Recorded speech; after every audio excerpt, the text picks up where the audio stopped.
ఇంకోటి ఏంటంటే 500 జనాభా మించిన గ్రామాలను మాత్రమే తీసుకోవాలి. దాంట్లో 50% కన్నా ఎక్కువ గిరిజనులు ఉన్నారు.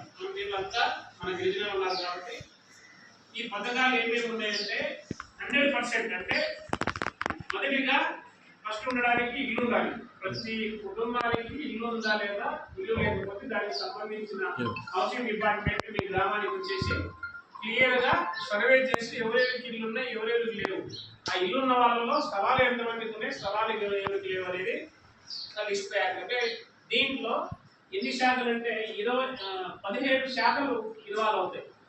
17 శాఖలకు సంబంధించి 25 పథకాలు.